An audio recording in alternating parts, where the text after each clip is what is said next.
কিভাবে ছাত্রলীগ আওয়ামী লীগের লোকজন অটো ড্রাইভারদের সাথে মিল্লা আন্দোলন করতেছে দেখেন। পিনাকি ভট্টাচার্য দাদার ভিডিওটা পুরো ভিডিওটা দিলাম, দেখেন কিভাবে তারা মিশে গেছে অটো ড্রাইভারদের সাথে, কি দান্দাবাজি করতেছে তারা। পুরো ভিডিওটা দেখার অনুরোধ রইল। আসসালামু আলাইকুম ওয়া রাহমাতুল্লাহি ওয়া বারাকাতুহু। এবার অটো রিকশাদের নিয়ে কথা বললেন পিনাকি ভট্টাচার্য দাদা। অটোরিকশাদের দাবি যৌক্তিক, অটোরিকশা থাকবে, কিন্তু অটোরিকশা আন্দোলনকারীদের সাথে যে সমস্ত আওয়ামী লীগের লোক নাইবা দেশের নৈরাজ্য সৃষ্টি করতেছে তাদেরকে চিহ্নিত কইরা কঠিন শাস্তির আওতায় আনতে হবে। পিনাকি ভট্টাচার্য দাদা একটা ফুল ভিডিও দিচ্ছে, ভিডিওটা আমি ছাড়লাম, দেখেন আপনারা কিভাবে অটো চালকদের মাঝে, অটোরিকশা চালক বা অটো ড্রাইভারদের মাঝে আওয়ামী লীগ নিঃশ্বা গিয়া ঢাকার ভিতরে কিভাবে নৈরাজ্য সৃষ্টি করতেছে। পুরা ভিডিওটা দেখলে পরে বুঝতে পারবেন। ধন্যবাদ সবাইকে দেখার জন্য। ইনশাল্লাহ পুরা ভিডিওটা দেখবেন, দেখার পরে জানাবেন যে এরা কারা, আওয়ামী লীগের ছাত্রলীগের লোকজন মিল্লা কিভাবে অটোরিকশা ড্রাইভারদের সাথে আন্দোলন করতেছে, ঢাকা শহরে নৈরাজ্য সৃষ্টি করতেছে। পুরা ভিডিওটা আপনারা দেখার জন্য অনুরোধ রইল। আমি পুরা ভিডিওটা দিলাম পিনাকি ভট্টাচার্য দাদার, পুরা ভিডিওটা আপনারা দেখে তারপর মতামত জানাবেন। এসেছি, আমরা কেউ কোটিপতি না, আমরা সবাই রিক্সা চালিয়ে আমাদের জীবিকা নির্বাহ করি। আজকে পেটের দায়ে ফ্যামিলির ভরণ পোষণের কারণে আমরা অনেক শিক্ষিত ছাত্র সমাজ আজকে রিক্সা চালাই। লোক লজ্জার ভয় আমরা বলতে পারি না। আজকে আমরা এখানে এই যে আমার শ্রদ্ধেয় বড় ভাই, সে তিতুমির কলেজের স্টুডেন্ট, সেও রিক্সা চালায় তার পরিবার পরিচালনা করার জন্য। আমি আমিরজান কলেজের একজন স্টুডেন্ট, আমিও রিক্সা চালাই আমার এই পরিবার পরিচালনা করার জন্য। দেখেছেন কি হৃদয় বিদারক, আখমে আসু আগায়া। আসে নাই আসু, আসে নাই। আজ এডিটর সাহেব কান্দন তো আসিচ্ছে না, আপাতত আমার আপনি এনে কেন্দে দেন না। হচ্ছে হারাম জাদা রিক্সাওয়ালা সাজিছু, তোর রিক্সা তোর পুচ্ছে দিয়ে হান্দাই দিমু। এর নাম আশরাফুল খান। এই যে দেখেন, ছাত্রলীগের খিলক্ষেত 43 নাম্বার ওয়ার্ড শাখার সহসভাপতি, যার নাই কোনো গতি সে হয় সহসভাপতি। এইটা সাহেব দেখানোর কাজকামগুলো দেখান না, ওই যে সহসভাপতি সেটাও দেখান না। ওর আওয়ামী লীগের কাজকাম, ওই যে রিক্সাওয়ালা সাজিছে, কত বড় মিথ্যা কথা কয়। সেনাবাহিনী ওরে ধরেন, আগে রিক্সালি ঘর খায় সিধা করে দেন, আর রিক্সাওয়ালা ভাইয়েরা যার তার কথায় নামেন না রাস্তায়। সমস্যা আছে, আমরা তো আছি। কে যেন রিট করিছে ব্যাটারি চালিত রিক্সা বন্ধ করার জন্য। প্রধান বিচারপতি, এটা আপনারে কইতেছি, এইসব রিট পিট যেন গ্রহণ করা না হয়। এই সমস্ত দরিদ্র বিরোধী পদক্ষেপ শুরুতেই বন্ধ করে দেওয়া উচিত। ব্যাটারি চালিত রিক্সা থাকবে, কেউ এটা বন্ধ করতে পারবে না, কারো ক্ষমতা নাই, কেউ যেন বন্ধ করার চেষ্টা না করে। ব্যাটারি চালিত রিক্সা বন্ধ করলে আমি করলে ঢাকা শহরে তো আগুন জ্বালায় দিব, আদালতেও আগুন জ্বালিয়ে দিব। আগেই সাবধান করে দিলাম, যুক্তি তর্ক পরে শুনবো, আগে আগুন জ্বালাবো তারপরে যুক্তি চুক্তি। ফাজলামও বন্ধ করবেন। এটা যেহেতু আদালত দিয়া করিচ্ছে সেজন্য আপনাকে কইলাম, আপনাকে রেসপেক্ট করি, আমাদের কথাটা রাখবেন। এটা আপনি না করিয়া যদি প্রফেসর ইউনুস করতো তাহলে প্রফেসর ইউনুস রে কইলাম নি, আপনাকে কইলাম এই সমস্ত ফাজলামি যেন না চলে। যাই হোক, আমার গতকালের এপিসোড নিয়ে আসি। আর নতুন একটা ঘটনা ঘটিছে, নির্বাচন কমিশনার নিয়োগ দিছে। ক্যাঙ্কা হইলেও সে নির্বাচন কমিশন আমাদের আশা আকাঙ্ক্ষা কি পূরণ করবে পারবি আমার ক্ষুদ্র ভ্রাতা আর ভগিনীদের, সেটা প্রশ্ন। আসেন সেটা নিয়ে আলাপ করি। আমার আগের এপিসোডে খলিল ভাই নিয়োগ নিয়ে কইছিলাম, তা আমার দর্শকেরা অভূতপূর্বভাবে খলিল ভাইকে অভিনন্দিত করেছে। অনেকেই বলছেন যে আপনার তিনি গুরুজন, আমাদেরও গুরুজন। আবার বলছে কেউ কেউ আপনাকে অনেকদিন পর খুশি দেখা আমাদেরও ভালো লাগিছে। আজকের এপিসোডে দেখেন দেখেন খুশি লাগে কিনা। আমার দর্শকদের হাসি কান্না সুখ দুঃখের সাথী হয়ে যেতে পারছি, এটা আমার পরম পাওয়া। দুনিয়াতে অল্প মানুষের ভাগ্যে এটা ঘটে। আমি ভাগ্যবান, আপনাদের অকৃত্রিম ভালোবাসায় সিক্ত হয়েছি। দেখেন পরম করুণাময়ের কত দয়া। আমার মতো একজন অকৃতি অধমকেও কম করে কিছু কিন্তু দেন নাই। আমি শুধু একটাই প্রার্থনা করি, আপনাদের এই ভালোবাসার যেন যোগ্য হয়ে ওঠার শক্তি খোদা তাআলা আমারে দেন। প্রফেসর ইউনূস, আপনিও দেখেন বাংলাদেশের মানুষ কিন্তু খুব বেশি চায় না, চায় যেন এই সরকার সফল হোক, কিন্তু এই সরকার পণ করিছে ওই সফল হবি না।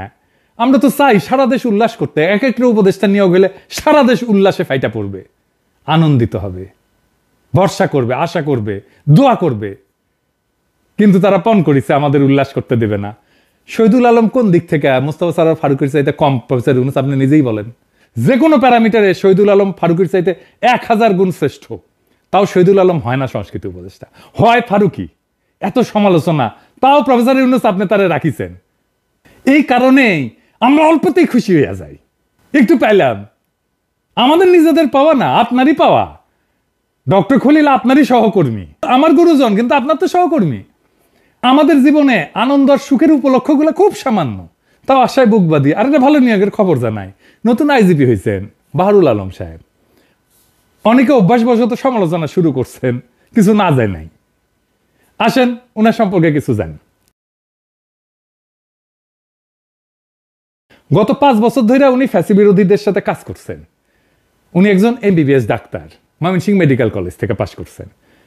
ম্যাট্রিকে মানে এসএসসিতে ঢাকা বোর্ডের ফার্স্ট হয়েছিলেন। সরকারি চাকরি শেষ হওয়ার পরে আইসিডিডিআরবিতে হসপিটালসের প্রধান হিসেবে কাজ করছেন। গণ অভ্যুত্থান চলাকালে 18 জুলাই থেকে মহাখালী রেল ক্রসিং থেকে সেতু ভবন পর্যন্ত পুরো রাস্তা দিনের পর দিন দখলে রাখছিল যেই ছাত্র, শ্রমজীবী, সংগ্রামী বীর জনতার তরুণ কিশোরেরা তাদের চিকিৎসার জন্য আইসিডিডিআরবির হাসপাতাল 24 ঘন্টা খোলা রাখছিল কে? বিরামহীনভাবে যারা কাজ করছিল, যারা চিকিৎসা দিছিল এবং লুকায় রাখছিল, সেই সমস্ত স্বাস্থ্যকর্মীর নেতৃত্ব দিছিল কে? বাহার ভাই, আমাদের প্রিয় বাহার ভাই। অভিনন্দন বাহার ভাই, আমাদের শুভকামনা থাকবে আপনার জন্য। ভেঙ্গা পড়া পুলিশ বাহিনী একজন বিপ্লবের সাথীকে তাদের নেতা হিসেবে পাইছে। আমি কনফিডেন্ট পুলিশ বাহিনীর সাথে জনগণের দূরত্ব কমবে। বাহার ভাই, আপনি দেখছিলেন কিনা জানি না, আমি পুলিশ পুনর্গঠন নিয়ে 2টা ভিডিও করেছিলাম। দেখতে পারেন, নাও দেখতে পারেন, না দেখলে ক্ষতি নাই। যদি দেখে নেন তাহলে খুশি হব। আপনি দেখবেন পুলিশের কোনো গুণগত পরিবর্তনে আমার কোনো সাহায্য, কোনো পরামর্শ যদি দরকার পড়ে, আপনার এই ছোট ভাই সবসময় থাকবে। আমাদের ভবিষ্যৎ প্রজন্ম যেন আপনার বাহিনী নিয়ে গর্ব করতে পারে। আমার একটা স্বপ্ন আছে বাহার ভাই, পুলিশ নিয়ে। আমেরিকায় নাকি শুনছি যে কোনো মিলিটারি সদস্যকে যদি পাবলিক প্লেসে কেউ পায় জনগণ, তাহলে তাদের খাবার কিনে দেয়, কফি কিনে দেয়, কিছু খাওয়াইতে চায়। সেটা কফি হোক বা অন্য খাবার হোক, তারা এতই পছন্দ করে, এতই ভালোবাসে। বাংলাদেশের পুলিশ এমন হবে, মানুষ ভালোবেসে তাকে চা খাওয়াইতে চাইবে, নাস্তা কিনে দিতে চাইবে। এইটা আপনার হাত দিয়ে গড়ে উঠুক বাহার ভাই। আমাদের সকলের দোয়া থাকবে।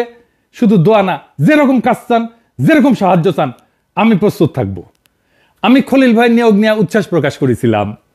আপনারা দেখেন উনি জয়েন করে প্রথম দিন কোন কাজটা করলেন, আহত বাচ্চাদের দেখতে গেলেন। কি গভীর মমতায় বাচ্চাদের পাশে গিয়ে বসছেন, দেখছেন? আমি শিওর উনি বাচ্চাদের চিকিৎসার একটা দীর্ঘমেয়াদী সমাধানের জন্য কাজ করবেন।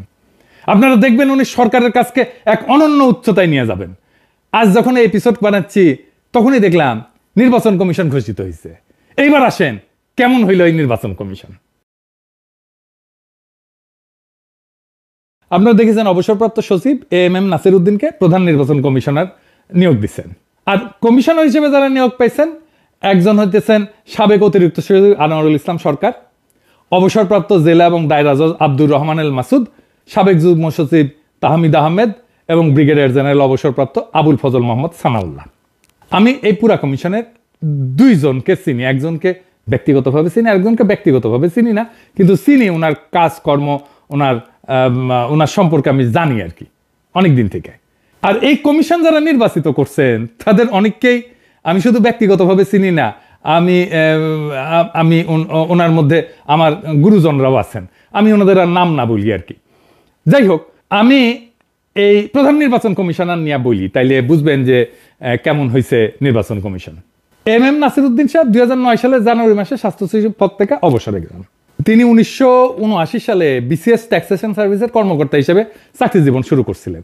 তার আগে শিক্ষকতা করেছেন চট্টগ্রাম বিশ্ববিদ্যালয়ের অর্থনীতি বিভাগে। কক্সবাজার জেলার কুতুবদিয়া দ্বীপের এই আদি বাসিন্দা চট্টগ্রাম বিশ্ববিদ্যালয়ে শিক্ষকতা করার সময় সেইখানে প্রফেসর ইউনূসের সহকর্মী ছিলেন। শিক্ষকতার পেশাচারীরা প্রশাসনে যোগ দেওয়া অর্থনীতি শাস্ত্রে প্রথম শ্রেণীতে উত্তীর্ণ এই মেধাবী প্রশাসক বাংলাদেশের তথ্য সচিব, জ্বালানি সচিবের গুরু দায়িত্ব পালন করছেন। সৎ, দক্ষ, যোগ্য এবং সদালাপী এই ব্যক্তি প্রধান নির্বাচন কমিশনারের যে দায়িত্বভার গ্রহণ করছেন, সেই দায়িত্বভার আপনারা বুঝতেই পারতেছেন উনি সফলভাবে পালন করবেন, আমরা এই আশা করতেই পারি। কিন্তু এর বাইরেও আরো কিছু বলার আছে।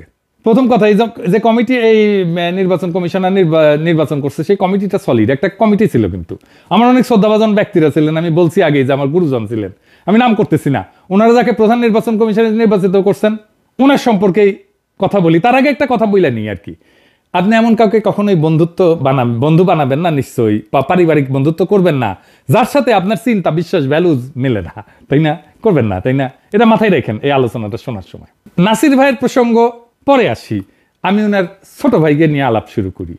ওনার ছোট ভাই আমার খুবই ঘনিষ্ঠ বন্ধু, সিনিয়র ফ্রেন্ড, আমার ঘনিষ্ঠ বন্ধু। আমার ডাক্তারদের যে বন্ধু বান্ধবদের সার্কেল তার বেশিরভাগই আমার সিনিয়র আর কি। কক্সবাজারের সকলেই এই পরিবারকে চেনেন। কুতুবী ভাই, উনি ডেন্টিস্ট, অত্যন্ত উচ্ছল বন্ধুবৎসল মানুষ।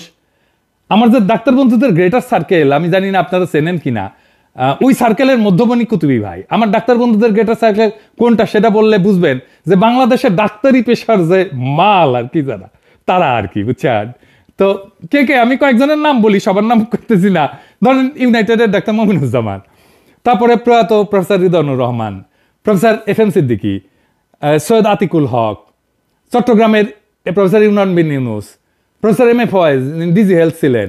তারপরে এর মধ্যে আমার ইভেন শিক্ষকেরাও ছিলেন যারা মেডিকেল কলেজে আমার শিক্ষকতা করছে, যেমন ধরেন জলিল স্যার, প্রফেসর জলিল, তারপরে প্রফেসর রফিকুদ্দিন, ওনারাও এই সার্কেলের মধ্যে ছিলেন। মানে আমার শিক্ষক আমার বন্ধু হয়ে গেছিলেন।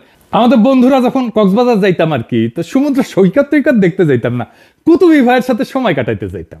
উনি এমন একটা তীব্র আকর্ষণে আমাদের টানতেন।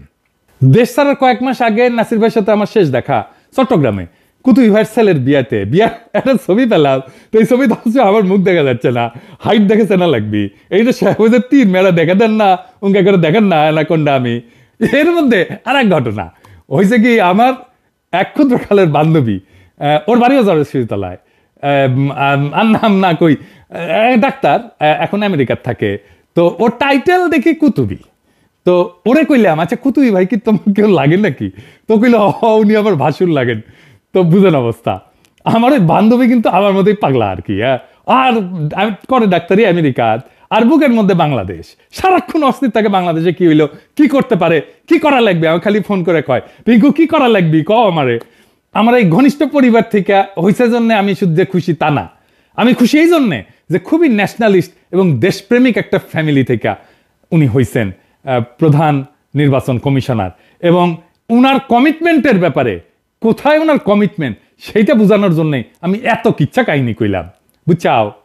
এবার আসেন ব্রিগেডিয়ার জেনারেল অবসরপ্রাপ্ত আবুল ফজল মোহাম্মদ সানাউল্লাহরে নিয়ে বলি। উনি কিন্তু আমার পরিচিত না, ওনার সাথে আমার কখনো দেখা হয়নি। উনি সোডা অনার পাইছিলেন, 18 লং করছে, ভেরি ব্রাইট সেনা অফিসার, আর্মি চিফ হওয়ার ম্যাটেরিয়াল উনি। আর উনি ব্রিগেডিয়ারের উপরে উঠতে পারেন নাই, চিন্তা করেন। এটা হইতেছে বাংলাদেশ, বুঝছাও। ওনারা ডাম করেছিল পাকিস্তানে বাংলাদেশ এম্বাসির ডিফেন্স অ্যাটাচে করিয়া। আমাদের চাপাই নবাবগঞ্জের লোক, কিন্তু মানে আরো ইয়ে করে কইলে উনি নাচলের লোক। ওনার যে স্টাফ কোর্স না, ওইটা আমেরিকাতে উনি করছিলেন। খুবই সৎ এবং দেশপ্রেমিক অফিসার হিসাবে ওনার সুনাম আছে। তখন কইবেন যে উনারে এত জানলেন কেমনে?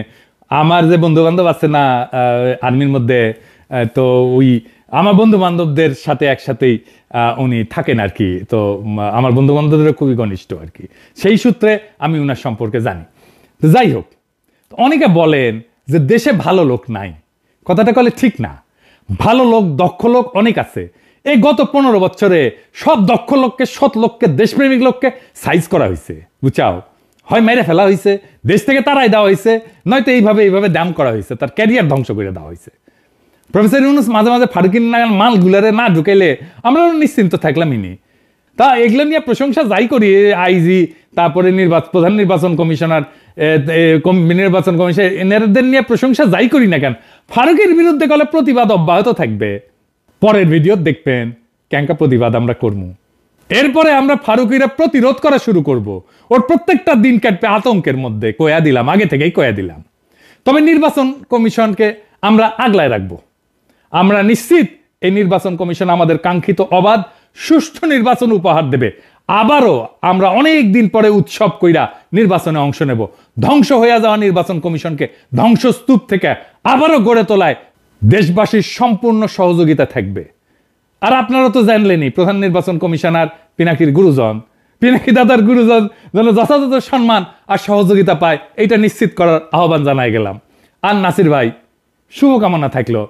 আর যদি কখনো মনে করেন আমরা অনলাইনে কোনো ধরনের সাহায্য করতে পারি নির্বাচন কমিশনকে, দেশে এবং বিদেশে, যেমন ধরেন ভোটার রেজিস্ট্রেশনকে এটাকে উদ্বুদ্ধ করা, ভোট কেন্দ্রে আসা, ভোটে কারচুপি না করার ব্যাপারে প্রচারণা চালানো, যেইটা বলেন জনগণকে জানানোর বিষয়ে, নির্বাচনে গণসম্পৃক্তি বাড়ানোর বিষয়ে শুধু একবার বলবেন আমাদেরকে, শুধু আওয়াজ দিবেন, হুকুম দিবেন, আপনি বান্দা হাজির থাকবে। সরকারে যাদের আমরা অপছন্দ করি এমনি এমনি করি না, কারণ আছে, কারোর সাথে কোনো ব্যক্তিগত ঝগড়া নাই করে। সেই জন্য প্রফেসর ইউনূস আপনারা একটা রিকোয়েস্ট করি, খোদার দোহাই লাগে এমন কাউরে নিয়োগ দিয়েন না যাদের পিছনে আমাদের ক্রিয়েটিভ এনার্জি খরচা করতে হয়। আমরা যাদের অপছন্দ করব না তাদের জান কলে কালা কালা করে দিব, কিন্তু যাদের আমরা পছন্দ করব, যাদের গ্রহণ করব, তাদের আমরা হৃদয়টা তুলে দেব। তার প্রমাণ আমরা রাখলাম, আপনি দেখলেন। আশা করি ভবিষ্যতে আমরা এমন উল্লাস কইরা আমাদের সরকারের গুরুত্বপূর্ণ পদের লোকদের গ্রহণ করতে পারি যেন। ধন্যবাদ দিলাম প্রফেসর ইউনূস আপনারে। অন্তত এই 2টা দিন আমার খুশিতে কাটলো, শুধু আমার না, জনগণেরও খুশিতে কাটলো। আগামী দিনগুলো যেন খুশিতে কাটে এই কামনা জানাই গেলাম প্রফেসর ইউনূস আপনারে। ধন্যবাদ আপনারে আবারও। ইনকিলাব জিন্দাবাদ।